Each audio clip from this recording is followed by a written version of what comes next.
नमस्कार दोस्तों, पुराण मंथन चैनल में आपका स्वागत है। विल पावर के बिना सफलता पाना असंभव है। यहाँ तक कि इच्छा शक्ति और आत्मनियंत्रण सुखी जीवन के लिए भी आवश्यक हैं। हर इंसान के अंदर इच्छा शक्ति होती है।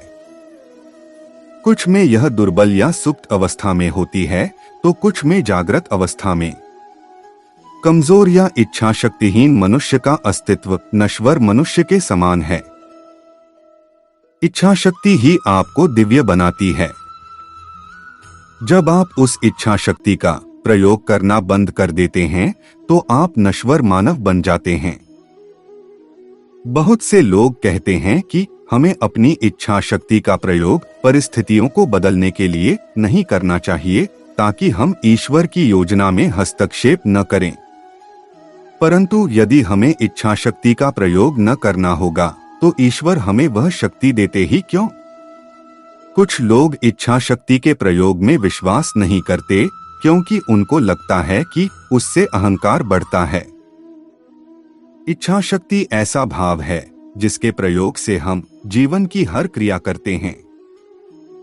आप बोलने के लिए, खड़े होने के लिए, खाने के लिए या सिनेमा जाने के लिए, यहाँ तक कि सोने के लिए भी उसका प्रयोग कर रहे हैं। आप जो कुछ भी करते हैं उसमें इच्छा शक्ति का प्रयोग करते हैं। इच्छा शक्ति के बिना आप केवल एक यंत्रवत व्यक्ति बन जाएंगे। जब ईसा मसीह ने कहा था, प्रभु मेरी इच्छा नहीं केवल आपकी इच्छा पूर्ण हो, तो उनका यह अर्थ नहीं था कि इच्छा शक्ति का प्रयोग नहीं किया जाना चाहिए। वे यह दर्शा रहे थे कि मनुष्य को वासनाओं के अधीन रहने वाली अपनी इच्छा शक्ति को झुकाकर ईश्वर की इच्छा के साथ जोड़ना सीखना चाहिए। इसलिए जब दृढ़ता से उचित प्रार्थना की जाती है तो वह इच्छा शक्ति है। आप जिस परिणाम के लिए प्रार्थना कर रहे हों उसकी संभावना में आपको पूर्ण विश्वास होना चाहिए। आपको यदि घर की आवश्यकता हो और आपका मन कह रहा हो, अरे मूर्ख, घर बनाना तेरे वश की बात नहीं, तो आपको अपनी इच्छा शक्ति को और अधिक बलवान बनाना चाहिए। जब आपके मन से वश की बात नहीं ऐसा विचार निकल जाएगा तब ईश्वर की शक्ति उसका स्थान ले लेगी। आपके लिए आसमान से कोई घर दिया नहीं जाएगा। आपको उस लक्ष्य की प्राप्ति के लिए रचनात्मक कार्यों द्वारा इच्छा शक्ति को निरंतर प्रयुक्त करते जाना होगा। जब आप असफलताओं से हार माने बिना निरंतर प्रयास करते रहेंगे तो आपकी इच्छित वस्तु प्राप्त हो जाएगी। जब आप लगातार अपने विचारों और क्रियाकलापों में उस इच्छा शक्ति का प्रयोग करते रहते हैं तो जिसकी आप इच्छा कर रहे हों उसे साकार होना ही पड़ेगा। किसी भी इंसान की इच्छा शक्ति और दृढ़ संकल्प उसे भिखारी से राजा बना सकता है। इच्छा शक्ति प्रबल रखो, जब कदम लक्ष्य की तरफ रखो। विशाल देह को बनने में समय लगा है वर्षों का, थोड़ा तो धैर्य रखो। नन्हे कदमों से चलते हुए नवजात सा कर्म रखो। आसान है मिल जाना यदि दूसरों से ज्यादा अपनी सोच की परख रखो। यदि आपकी इच्छा के पूर्ण होने का कोई तरीका दुनिया में न हो तब भी अगर आपकी इच्छा शक्ति निरंतर दृढ़ रहती है तो इच्छित परिणाम किसी न किसी तरह प्रकट हो ही जाएगा। इस प्रकार की इच्छा शक्ति में ही ईश्वर का उत्तर होता है, क्योंकि इच्छा शक्ति ईश्वर से ही आती है और अखंड इच्छा शक्ति दैवी इच्छा शक्ति है। दुर्बल इच्छा शक्ति एक सीमित इच्छा शक्ति है। कठिनाइयां और असफलताएं उसे नष्ट कर देती हैं। अनंत शक्ति के स्रोत से उसका संबंध टूट जाता है। परंतु मानवीय इच्छा शक्ति के पीछे ईश्वर की इच्छा शक्ति होती है जो कभी विफल नहीं हो सकती। यहाँ तक कि ईश्वर की इच्छा शक्ति को रोकने की शक्ति मृत्यु में भी नहीं है। जिस प्रार्थना के पीछे अनवरत इच्छा शक्ति हो उस प्रार्थना का उत्तर प्रभु अवश्य देंगे। अधिकांश लोग मानसिक या शारीरिक स्तर पर अथवा दोनों में आलसी होते हैं। जब उन्हें प्रार्थना करनी होती है तब प्रार्थना के स्थान पर वे निद्रा के बारे में सोचते हैं और जैसे ही झपकी आती है तो वे सीधे बिस्तर में घुस जाते हैं और उसी के साथ उनकी प्रार्थना का अंत हो जाता है। इच्छा शक्ति को दफना दिया जाता है। संसारी व्यक्ति का दिमाग नकारात्मकता से ही भरा रहता है। कुछ विशेष गुणों और आदतों वाले परिवार में जन्म लेने के कारण वह इनसे प्रभावित होकर सोचने लगता है कि वह कुछ कार्य नहीं कर सकता। उन सब नकारात्मकताओं को जलाना ही होगा। जो कोई इच्छा शक्ति को विकसित करना चाहे, उसके लिए अच्छी संगति में रहना अनिवार्य है।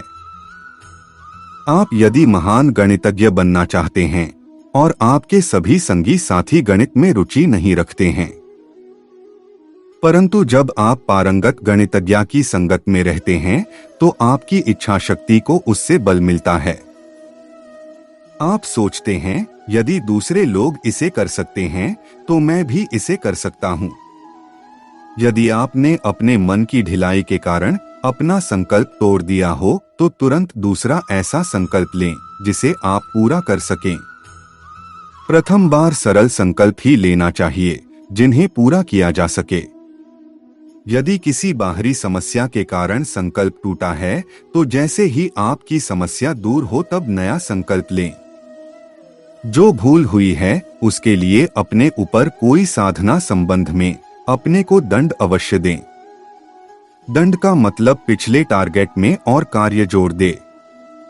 जैसे प्रतिदिन 30 माला गायत्री जाप कर रहे हों तो आज एक दिन न कर पाएं तो अगले दिन उस दिन के माला का जाप करें और पिछले दिन के बचे माला का जाप भी पूरा करें। साथ में दंड स्वरूप एक माला और अधिक जाप करें। ऐसा आप अपने स्टडीज, होमवर्क, ऑफिस वर्क के बारे में भी कर सकते हैं। संकल्प तोड़ना सामान्यतया गलत बात है। इससे आपका मनोबल दुर्बल होता है। इसलिए अपने मनोबल को बनाए रखने के लिए नया संकल्प लेकर उसे पूरा अवश्य करें। हम जीवन में जो भी प्राप्त करते हैं या किया है, सब हमारे संकल्प के ही परिणाम हैं। हम एक बार भी जिस चीज पर पूरा ध्यान लगाकर उसकी चाह करते हैं, वह देर सबेर पूरी हो ही जाती है। जो कार्य आज तुम्हें दर्द दे रहा है, कल वही तुम्हारी सबसे बड़ी ताकत बनेगा। तो यह बहुत अच्छा हथियार है जिससे हम अपने जीवन को संवार सकते हैं। अच्छे या बुरे रूप में जीवन की दिशा और दशा निर्धारित कर सकते हैं। इसलिए हमें बहुत सोच समझकर इच्छा करनी चाहिए। हमारे अवचेतन मन में इतनी अनंत सामर्थ्य है कि वहां असंभव चीजें भी संभव हो जाती है। इसलिए जब भी संकल्प ले सोच समझकर लें। हमारे जीवन का सबसे बड़ा उद्देश्य आत्मज्ञान की प्राप्ति ही है, अर्थात भागवत प्राप्ति हो जाना।